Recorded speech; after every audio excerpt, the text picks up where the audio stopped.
बिस्मिल्लाहिर्रहमानिर्रहीम। अस्सलाम वालेकुम स्टूडेंट, उम्मीद रखता हूँ कि आप ठीक ठाक होंगे और खैरियत से होंगे।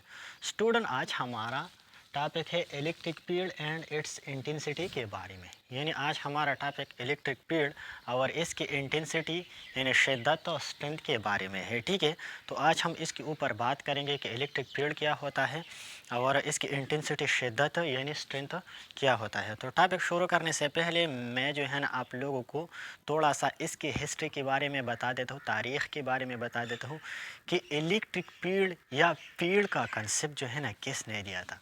तो हिस्ट्री के बारे में थोड़ा सा आप लोगों को बता देता हूँ कि फील्ड का कंसेप्ट किसने दिया था। तो फील्ड का कंसेप्ट सबसे पहले इंग्लिश साइंटिस्ट, हमारे पास एक इंग्लिश साइंटिस्ट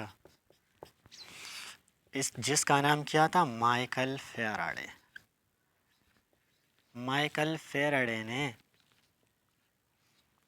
ने दिया था। ठीक है, तो फील्ड का कंसेप्ट जो है ना हमारे पास सबसे पहले एक इंग्लिश साइंटिस्ट माइकल फेराडे ने दिया था। ठीक है, उन्होंने मैग्नेटिक फील्ड का कंसेप्ट जो है ना मैग्नेटिक फील्ड का कंसेप्ट जो है ना वो 1831 में दिया था। और बाद में उन्होंने इलेक्ट्रिक फील्ड का जो कंसेप्ट था, इलेक्ट्रिक फील्ड जिसका कंसेप्ट जो है ना वो 1837 में दिया था। ठीक है, फिर उन्होंने 1864 में ये बताया कि लाइट हमारे पास इन दो फील्डों का एक वेव होता है, एक मौज होता है। ठीक है, तो फिर उन्होंने ये कंसेप्ट 1864 में दिया था कि लाइट हमारे पास इन दो फील्डों का एक वेव है, एक मौज है। तो ये था इलेक्ट्रिक और मैग्नेटिक फील्ड के कंसेप्ट के बारे में। सबसे पहले हमारे पास इंग्लिश साइंटिस्ट माइकल फेराडे ने दिया था। 1831 में उन्होंने मैग्नेटिक फील्ड का कंसेप्ट दिया था। वो फील्ड जो हमारे पास मैग्नेट के इर्द गिर्द होता है। और इलेक्ट्रिक फील्ड का कंसेप्ट 1837 में दिया था। इलेक्ट्रिक फील्ड चार्ज के इर्द गिर्द जो इलाका होता है, ठीक है ना, तो उसका कंसेप्ट उन्होंने 1837 में दिया था। और फिर 1864 में उन्होंने ये स्टेटमेंट भी दिया कि लाइट हमारे पास इन दो फील्डों का एक वेव होता है, एक मौज होता है। तो ये था हिस्ट्री के बारे में। अब आते हैं इलेक्ट्रिक फील्ड की तरफ। ठीक है, इलेक्ट्रिक फील्ड क्या होता है। ठीक है, इलेक्ट्रिक फील्ड की तरफ आते हैं। ठीक है, तो आज हमारा टॉपिक है इलेक्ट्रिक फील्ड और इसकी इंटेंसिटी, इसको हम स्ट्रेंथ भी कहते हैं। ठीक है, इसके बारे में तो सबसे पहले इलेक्ट्रिक फील्ड के बारे में बता देता हूँ कि इलेक्ट्रिक फील्ड होता है क्या। इलेक्ट्रिक फील्ड ई, जिसको हम ई से जाहिर करते हैं। ठीक है, इलेक्ट्रिक फील्ड तो हम किस तरह डिफाइन करते हैं electric field. The region around the charge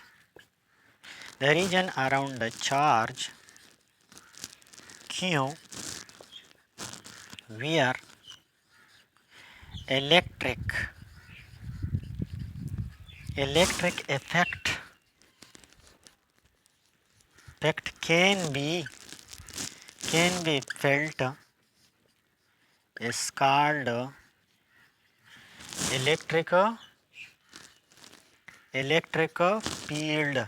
electric field E।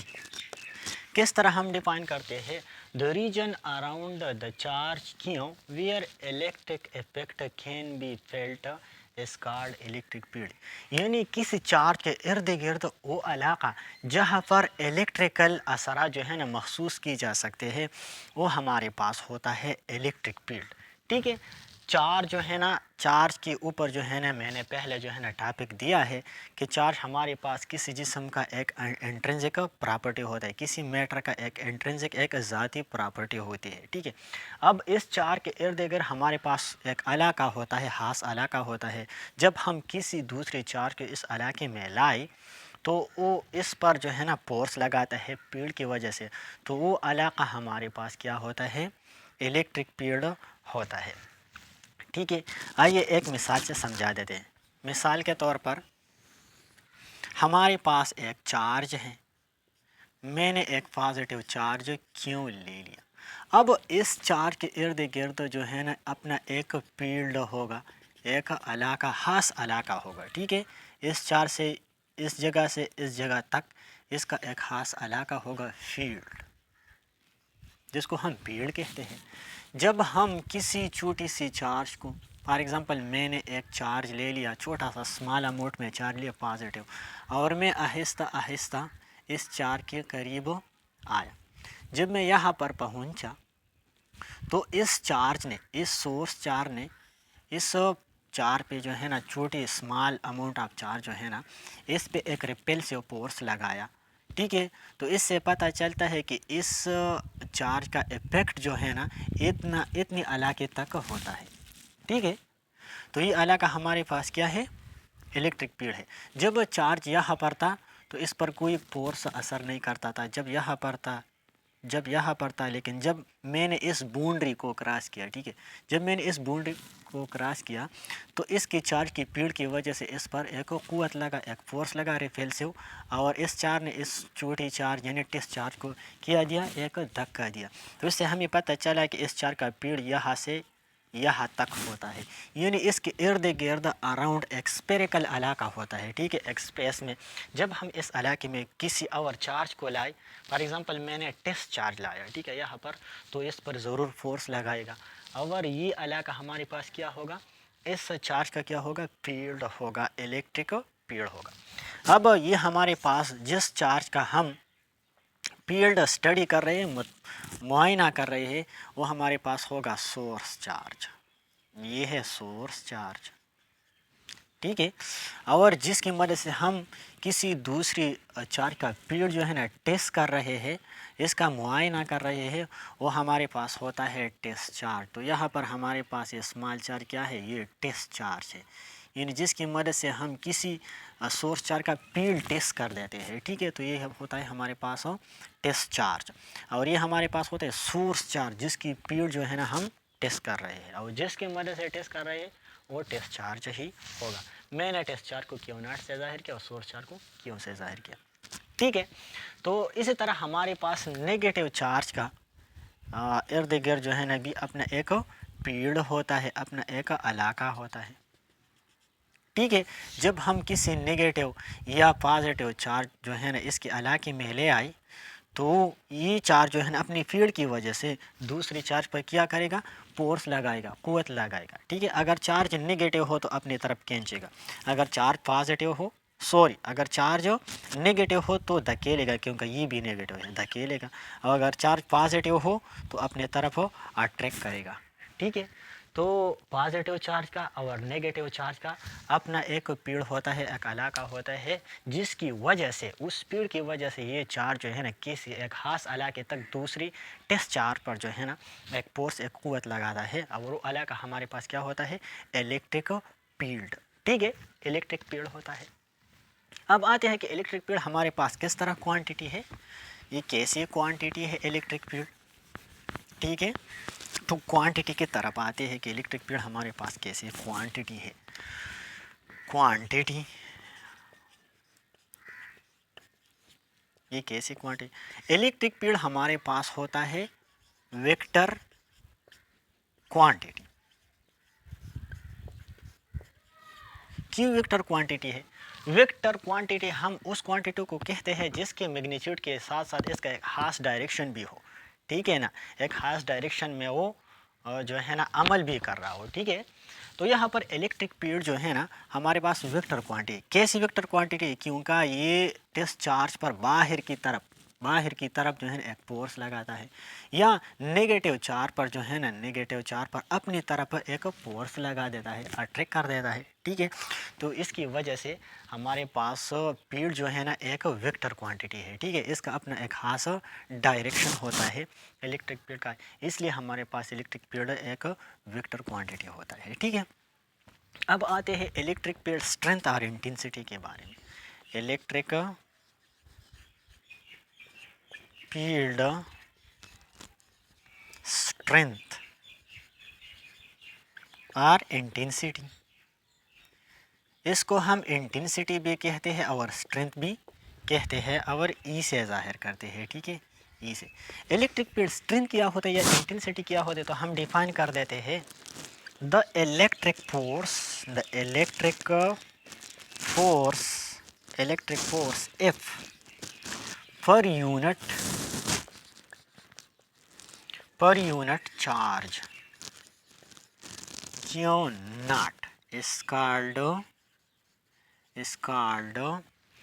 electric field strength या इंटेंसिटी E, ठीक है। इलेक्ट्रिक फील्ड स्ट्रेंथ क्या होता है या इलेक्ट्रिक फील्ड इंटेंसिटी क्या होता है, electric force per unit charge, यानी जब हम यूनिट चार्ज ले लें, फॉर एग्जांपल चार्ज का यूनिट क्या होता है, हमारे पास चार्ज का यूनिट है कूलम, अगर हम 1 कूलम चार्ज ले लें तो सोर्स चार्ज पर इसकी वजह से कितना फोर्स लगेगा, ठीक है, यानी यूनिट चार्ज पर सोर्स चार्ज के फील्ड की वजह से कितना फोर्स लगता है, वो हमारे पास होता है इलेक्ट्रिक फील्ड स्ट्रेंथ और इंटेंसिटी, ठीक है। फॉर एग्जांपल ये हमारे पास है पॉजिटिव चार्ज, ठीक है, मैंने इसको यहाँ रख लिया और ये है इस जगह से लेकर इस जगह तक इर्द गिर्द स्फेरिकल डायरेक्शन में इसका एक फील्ड होता है।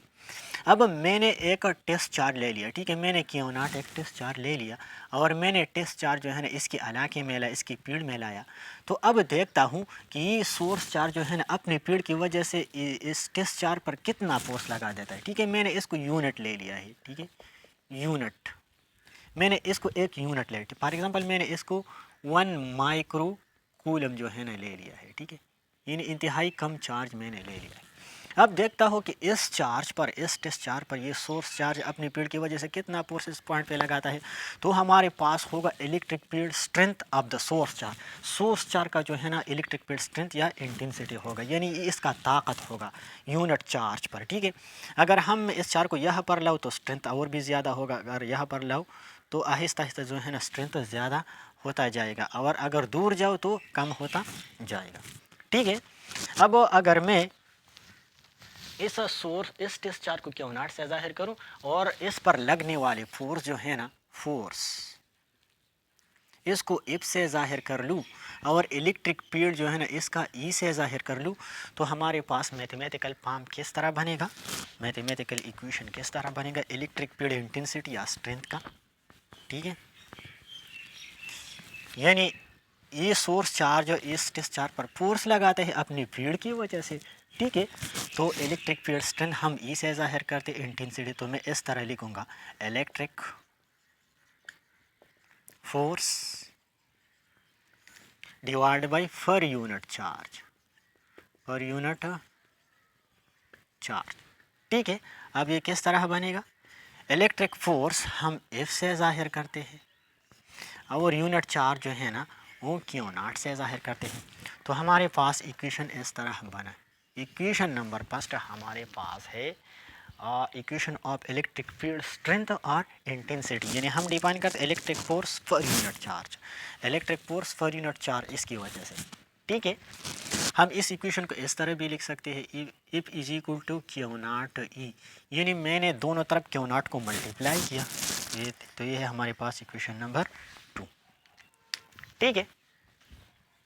अब आते हैं यूनिट के तरफ, ठीक है, कि इलेक्ट्रिक फील्ड स्ट्रेंथ, ठीक है, इलेक्ट्रिक फील्ड स्ट्रेंथ या इलेक्ट्रिक फील्ड इंटेंसिटी का यूनिट क्या होता है, यूनिट यानी किस यूनिट में हम इलेक्ट्रिक फील्ड या स्ट्रेंथ जो है ना, इलेक्ट्रिक फील्ड स्ट्रेंथ या इंटेंसिटी जो है ना नापेंगे, ठीक है, इसका पैमाइश करेंगे, ठीक है। यूनिट, फोर्स का यूनिट हमारे पास है, फोर्स का यूनिट क्या है, वो हमारे पास है न्यूटन, कैपिटल एन से जाहिर करते हैं, ठीक है। और चार्ज का यूनिट हमारे पास क्या है, S I unit, system international unit of charge हमारे पास होता है कूलम, ठीक है, इसको सी से जाहिर करते हैं, ठीक है। अब इन दोनों क्वांटिटी को इक्वेशन नंबर 1 में पुट कर देते हैं, ठीक है, तो हमारे पास यूनिट किस तरह बनेगा, यूनिट आपकी किस तरह बनेगा, ये फोर्स पर फोर्स नहीं, न्यूटन, यहाँ पर न्यूटन पुट करूँगा फोर्स की जगह, न्यूटन, और यहाँ पर कूलम। ठीक है, अब न्यूटन हमारे पास फोर्स का यूनिट है तो मैं एन से जाहिर कर देता हूँ, और कूलम हमारे पास चार्ज का यूनिट है, सी से जाहिर कर देता हूँ। तो हमारे पास यूनिट किस तरह बना इलेक्ट्रिक फील्ड इंटेंसिटी स्ट्रेंथ का, न्यूटन पर कूलम, न्यूटन पर कूलम, या मैं सी को ऊपर कर देता हूँ तो इसके ऊपर पावर जो है ना नेगेटिव हो जाएगा। ठीक है, तो हमारे पास यूनिट ये है। इस यूनिट में जो है ना हम इलेक्ट्रिक फील्ड स्ट्रेंथ या इंटेंसिटी को नाप देते हैं न्यूटन पर कूलम, यानी यूनिट चार्ज पर कितना न्यूटन फोर्स लगता है सोर्स चार्ज की वजह से। ये होता है हमारे पास यूनिट होता है इलेक्ट्रिक फील्ड स्ट्रेंथ और इंटेंसिटी का। और इसका दूसरा यूनिट हमारे पास जो होता है वो होता है वोल्ट पर मीटर या वी पर मीटर, या हम इसको इस तरह भी लिख देंगे। ठीक है, ये हमारे पास होता है दूसरा unit of electric field strength. इसके बारे में हम बाद में बताएंगे, लेकिन आप सिर्फ इसकी यूनिट के बारे में जाने कि इसकी यूनिट ये भी है और ये भी है। ठीक है, तो इलेक्ट्रिक फील्ड स्ट्रेंथ इसके यूनिट के बारे में हमने भी बताया, और इसके वेक्टर के पाम के बारे में बता देते हैं। ठीक है,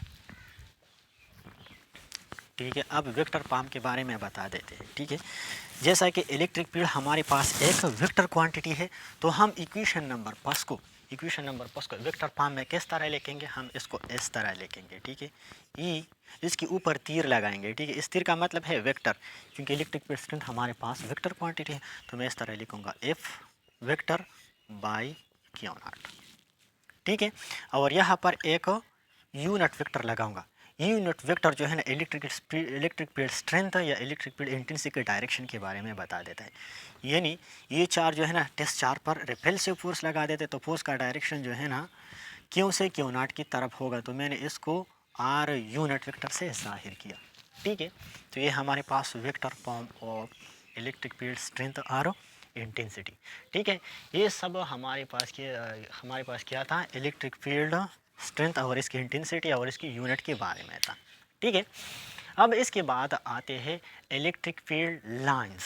ठीक है, कि इलेक्ट्रिक फील्ड लाइन क्या होता है और हमें क्या मदद देता है। ठीक, electric field lines, electric line of force जो है ना हम भी इसको कहते हैं। ठीक है, इलेक्ट्रिक फील्ड लाइंस। ठीक है, इसके बाद हमारे पास इलेक्ट्रिक फील्ड लाइंस, और इसको हम कहते हैं इलेक्ट्रिक लाइन ऑफ फोर्स। तो इलेक्ट्रिक फील्ड लाइन हमारे पास क्या होता है, वो हयालाती लाइन, वो हयालाती लकीरें जिसकी वजह से हम किसी इलेक्ट्रिक फील्ड की मौजूदगी या किसी इलेक्ट्रिक फील्ड के डायरेक्शन के बारे में बता देते हैं। वो हयालाती लाइन, वो इमेजनरी लाइन हमारे पास होता है इलेक्ट्रिक फील्ड लाइन। यानी इलेक्ट्रिक फील्ड लाइन वो हयालाती लाइन होता है जिसकी मदद से हम किसी इलेक्ट्रिक फील्ड की मौजूदगी को जाहिर करते हैं या किसी इलेक्ट्रिक फील्ड के डायरेक्शन के बारे में बता देते हैं। तो वो लाइन हमारे पास होते हैं इलेक्ट्रिक फील्ड लाइन। ठीक है, किस तरह डिफाइन करते हैं, the imaginary line, imaginary lines, the imaginary line which is used to show the presence or the direction of electric field is called electric field lines। ठीक है, इसको हम इलेक्ट्रिक लाइन ऑफ फोर्स भी कहते हैं।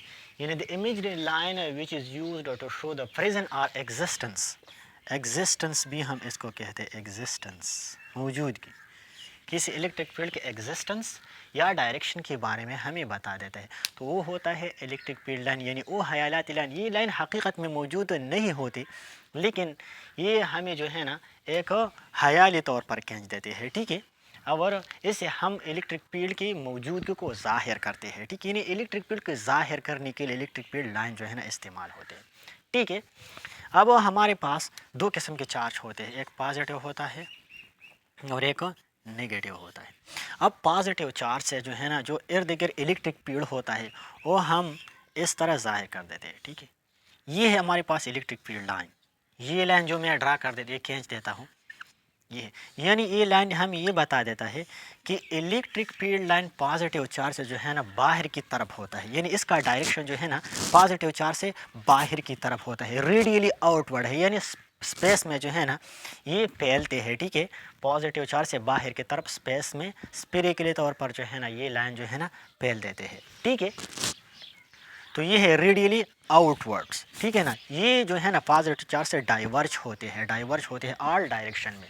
तो ये हमारे पास क्या है, ये लकीर जो मैंने खींचा है, ये लाइन जो है ना, ये तीर जो मैंने खींचे है, ये हमारे पास है इलेक्ट्रिक फील्ड लाइन, ठीक है। इस तरह नेगेटिव चार्ज के लिए हमारे पास ये लाइन इनवर्ट होता है, रेडियली इनवर्ट, यानी नेगेटिव चार्ज के लिए ये अंदर की तरफ होता है, यानी ये फील्ड लाइन जो है ना नेगेटिव चार्ज पर कन्वर्ज होते हैं, ठीक है ना। ऑल स्पेरिकल डायरेक्शन इस पर डायरेक्शन से इस पर कन्वर्ज हो रही है, और पॉजिटिव चार्ज से डाइवर्ज हो रही है, यानी पॉजिटिव चार्ज से बाहर की रेडियली आउटवर्ड होता है, बाहर की तरफ होता है, और नेगेटिव चार्ज के लिए रेडियली इनवर्ड होता है, यानी अंदर की तरफ होता है। तो ये लाइन जो मैंने खींचा है, ये हमारे पास होता है इलेक्ट्रिक फील्ड लाइन होते हैं, ठीक है। अब इसके कुछ प्रॉपर्टी है हमारे पास इलेक्ट्रिक फील्ड लाइंस की, प्रॉपर्टीज़ के बारे में बता देता हूँ, ठीक है ना। इलेक्ट्रिक फील्ड लाइंस की कुछ प्रॉपर्टी होते हैं, हुसूसियात, यानी इलेक्ट्रिक फील्ड लाइंस इसकी हुसूसियात के बारे में मैं बता देता हूँ। प्रॉपर्टीज़ हुसूसियात, जिसको उर्दू में हम हुसूसियात भी कहते हैं, ठीक है।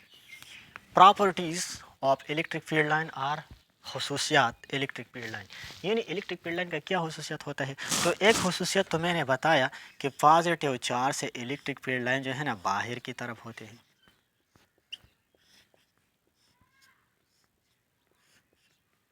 ठीक है। और नेगेटिव चार्ज से ये इलेक्ट्रिक फील्ड लाइन जो है ना अंदर की तरफ होता है, इनवर्ट, रेडियली इनवर्ट्स होते हैं, ठीक है। दूसरी बात ये है कि इलेक्ट्रिक फील्ड लाइन जो है ना पॉजिटिव चार्ज से शुरू होते हैं और नेगेटिव चार्ज पर टर्मिनेट होते हैं, यानी इस जगह से शुरू होगा, पॉजिटिव चार्ज से रेडियली आउटवर्ड होगा, और नेगेटिव चार्ज पर जो है ना कन्वर्ज होगा। तो पॉजिटिव से शुरू होगा और नेगेटिव पर टर्मिनेट होगा, यानी इस डेट स्टार्ट होगा और इस पर ख़त्म होगा, ठीक है। यानी पॉजिटिव चार्ज से होते हुए नेगेटिव चार्ज की तरफ आते हैं, ठीक है। तो ये दो चार्जों के लिए मैं लिख देता हूँ, इलेक्ट्रिक फील्ड लाइन इस तरह होते हैं, ठीक है।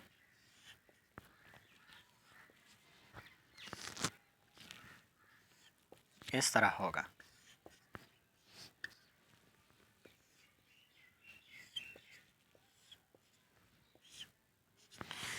ठीक है। तो ये हमारे पास दूसरी प्रॉपर्टी है कि इलेक्ट्रिक फील्ड लाइन जो है ना पॉजिटिव चार्ज से स्टार्ट होगा और नेगेटिव चार्ज पर टर्मिनेट होगा, यानी इस पर आएगा, इससे स्टार्ट होगा और इस पर आएगा, ठीक है।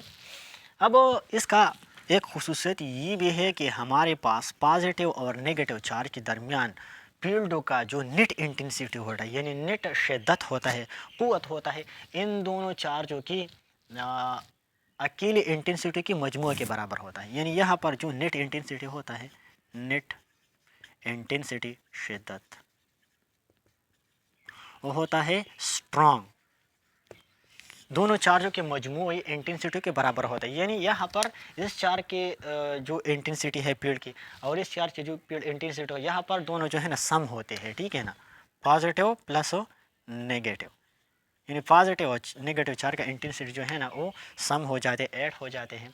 तो यहाँ पर इंटेंसिटी स्ट्रांग होता है, और बाहर जो है ना इलेक्ट्रिक फील्ड लाइन थोड़ा सा बल्जिंग है, तो यहाँ पर इलेक्ट्रिक फील्ड जो है ना वो हमारे पास क्या होता है, वीक होता है। यहाँ पर थोड़ा सा वीक होता है, बाहर की तरफ वीक, अंदर की तरफ स्ट्रांग होता है। ठीक है, ये दूसरा प्रॉपर्टी। तीसरा प्रॉपर्टी क्या है, तीसरा प्रॉपर्टी हमारे पास ये होता है कि इलेक्ट्रिक फील्ड लाइन हमेशा चार्ज को परपेंडिकुलर होगा। ठीक है, अगर पॉजिटिव चार्ज हो तो ये लाइन जो है ना परपेंडिकुलर होगा, बिल्कुल चार्ज के साथ जो है ना 90 डिग्री एंगल बनाएगा।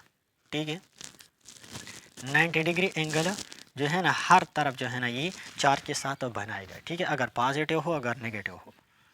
ठीक है, तो ये चार्ज को परपेंडिकुलरली होगा, स्ट्रेट लाइन परपेंडिकुलर, यानी एक 90 डिग्री एंगल जो है ना हर एक चार्ज के साथ बनाएगा। ठीक है, चौथा प्रॉपर्टी हमारे पास क्या है, चौथा प्रॉपर्टी इलेक्ट्रिक फील्ड लाइंस की प्रॉपर्टीज़ के बारे में मैं बता देता हूँ। ठीक है, तो चौथा प्रॉपर्टी ये है, चौथा प्रॉपर्टी ये है, तीसरा प्रॉपर्टी ये है कि जो है ना इलेक्ट्रिक फील्ड लाइन को जो है ना परपेंडिकुलर होगा। और चौथा प्रॉपर्टी ये है कि इलेक्ट्रिक फील्ड लाइन जो है ना कभी भी जो है ना एक दूसरे को क्रॉस नहीं करेगा किसी पॉइंट पर। फॉर एग्जांपल अगर मैं इसको इस तरह लिख लूँ, ठीक है, ऐसा नहीं होगा कि इलेक्ट्रिक फील्ड लाइन इस जगह को, इस पॉइंट को क्रॉस करे। ठीक है ना, इस पॉइंट को क्रॉस करो, यहाँ पे आई, तो फिर यहाँ पर इस पॉइंट पर मैंने इसको सी से जाहिर किया। ठीक है, अब तो फिर इस सी पर दो फील्ड जो है ना मौजूद होगा। ठीक है, अगर इलेक्ट्रिक फील्ड लाइन जो है ना एक दूसरे को क्रॉस कर देता तो फिर पॉइंट सी पर दो इलेक्ट्रिक फील्ड जो है ना मौजूद होता। ठीक है, जो कि फिजिकली हमारे तौर पर, प्रैक्टिकली हमारे तौर पर मुमकिन नहीं है, पॉसिबल नहीं है। तो इसलिए हमें पता चलता है कि इलेक्ट्रिक फील्ड लाइन जो है ना कभी भी एक दूसरे को क्रॉस नहीं करेगा। ये जो है ना चार्ज से बिल्कुल सेपरेट जाएगा और कभी भी एक दूसरे को इस तरह क्रॉस नहीं करेगा। ठीक है, तो ये है हमारे पास चौथा प्रॉपर्टी। ठीक है, पांचवा प्रॉपर्टी हमारे पास क्या है कि इलेक्ट्रिक फील्ड लाइन जो है ना चार्ज के करीब नज़दीक और स्ट्रांग होगा और इसका नंबर भी ज़्यादा होगा, स्ट्रांग भी होगा और नंबर भी ज़्यादा होगा। यहाँ पर इलेक्ट्रिक फील्ड जो है ना स्ट्रांग होगा, स्ट्रांग, और जब इससे हम दूर चला जाए तो यहाँ पर इस लाइन की वजह जो फील्ड होता है वो वीक होगा और नंबर भी जो है ना कम होगा। तो चार्ज के करीब जो है ना, जितना हम चार्ज के करीब आते हैं तो इलेक्ट्रिक फील्ड जो है ना हमारे पास स्ट्रांग हो जाएगा और इसका नंबर भी ज़्यादा हो जाएगा, इंटेंसिटी भी स्ट्रांग होगा। जितना हम इससे दूर चला जाए तो जो है ना इलेक्ट्रिक फील्ड स्ट्रेंथ जो है ना हमारे पास क्या होगा, कम होगा और इसका नंबर जो है ना इलेक्ट्रिक फील्ड लाइन का नंबर जो है ना वो भी कम होगा। ठीक है, तो ये था हमारे पास पांचवा प्रॉपर्टी के बारे में। इसके बाद हमारे पास छठा प्रॉपर्टी जो है, छठा प्रॉपर्टी क्या है, छठा प्रॉपर्टी ये है, छठा प्रॉपर्टी कि जब हम हमारे पास कि जब हम एक पॉजिटिव चार्ज को किसी मेटल प्लेट के करीब रख ले, ठीक है, करीब रख ले, तो ये चूंकि पॉजिटिव चार्ज है तो यहाँ पर ये पॉजिटिव चार्ज सारे इलेक्ट्रॉन जो है ना इस मेटल से खींचेगा और सारे इलेक्ट्रॉन नेगेटिव चार्ज मोशन करके मेटल के सरफेस पे आ जाएगा। ठीक है, तो जैसा कि हम जानते हैं कि पॉजिटिव चार्ज से इलेक्ट्रिक फील्ड लाइन के डायरेक्शन पॉजिटिव से आउटवर्ड और नेगेटिव पर गिर देते हैं। ठीक है, तो इस तरह होगा, इस तरह होगा। ठीक है, तो ये मेटल से, सॉरी ये हमारे पास क्या है, मेटल प्लेट है। ठीक है, मेटल प्लेट, तो जब हम किसी मेटल प्लेट को नज़दीक पॉजिटिव चार्ज रख ले तो पॉजिटिव चार्ज जो है ना मेटल से सारे नेगेटिव इलेक्ट्रॉन अपने तरफ खींचेगा। ठीक है, और पॉजिटिव चार्ज जो है ना दूसरी तरफ जो है ना धकेलेगा। तो इसकी वजह से मेटल और चार्ज के दरमियान एक स्ट्रांग फील्ड जो है ना, एक स्ट्रांग फील्ड जो है ना कायम हो जाएगा। ठीक है, एक और फील्ड जो है ना चार्ज और मेटल के सरफेस के दरमियान जो है ना कायम हो जाएगा। और एक बात याद रख ले कि इलेक्ट्रिक फील्ड लाइन जो है ना हमारे पास कभी भी कंडक्टर में पास नहीं होता, कंडक्टर से पास नहीं होता। इनसाइड अ कंडक्टर जो है ना हमारे पास इलेक्ट्रिक फील्ड लाइन ज़ीरो होता है। क्यों ज़ीरो होते हैं? जब वो हमारे पास ये पॉजिटिव चार्ज जो है ना नेगेटिव इलेक्ट्रॉन, नेगेटिव चार्ज और सरफेस की तरफ आप मेटल का जो है ना खींच देते हैं और पॉजिटिव चार्ज को धकेल देते, तो यहाँ पर एक और फील्ड जो है ना इनसाइड अ मेटल जो है ना कायम हो जाता है। पॉजिटिव से नेगेटिव की तरफ इसका डायरेक्शन होता है। अब ये फील्ड और ये अपोजिट फील्ड, इस फील्ड का डायरेक्शन इस तरफ है और ये फील्ड इसका डायरेक्शन इस तरफ है। ये दोनों का असर को कैंसल, ये दोनों एक दूसरे के असर को कैंसल कर देते हैं इनसाइड अ मेटल। और मेटल के अंदर जो है ना ई क्या होता है, मेटालिक कंडक्टर के इनसाइड ई क्या होता है, ज़ीरो होता है, जिसकी वजह से हमारे पास inside a metal electric field क्या होता है, वो ज़ीरो होता है। और इलेक्ट्रिक फील्ड लाइन जो है ना मेटालिक कंडक्टर से पास भी नहीं होता। ठीक है, तो ये था इसके प्रॉपर्टीज़ के बारे में। ठीक है, और सेवंथवा प्रॉपर्टी हमारे पास क्या है, सेवंथवा प्रॉपर्टी ये है कि जब हम एक दो मेटल प्लेट ले लें इनफाइनाइट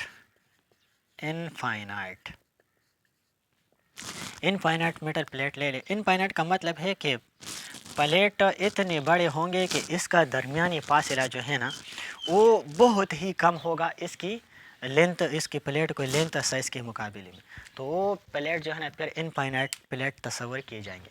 ठीक है, फॉर एग्जांपल यहाँ पर यूनिफॉर्मली डिस्ट्रीब्यूटेड पॉजिटिव चार्ज जो है ना इस प्लेट पर है और यहाँ पर यूनिफॉर्म नेगेटिव चार्ज है इस प्लेट पर।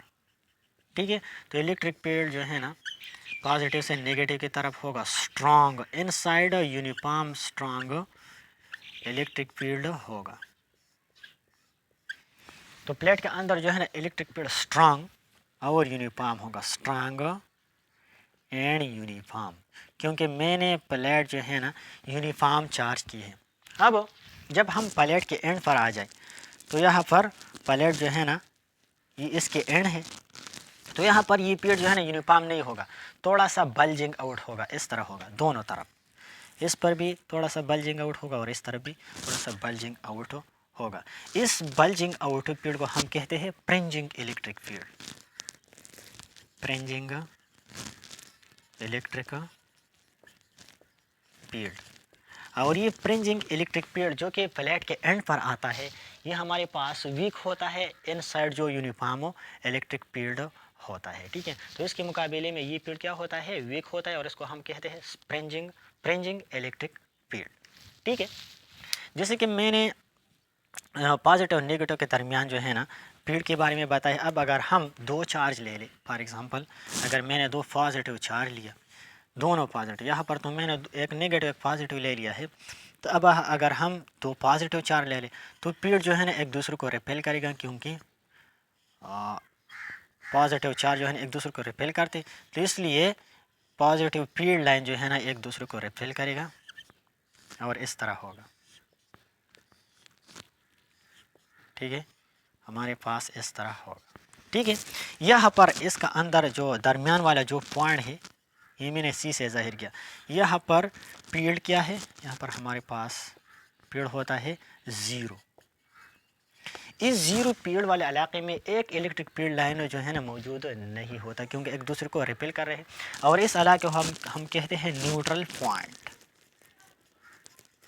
पॉइंट, क्योंकि यहाँ पर हमारे पास इलेक्ट्रिक फील्ड होता है ज़ीरो, क्योंकि रिपेल्सिव फोर्स की वजह से इलेक्ट्रिक फील्ड लाइन एक दूसरे को रिपेल कर देते हैं और अपोजिट डायरेक्शन में जो है ना फैलते हैं, तो इसलिए यहाँ पर हमारे पास इलेक्ट्रिक फील्ड क्या होता है, ज़ीरो। और इस पॉइंट को हम कहते हैं न्यूट्रल पॉइंट।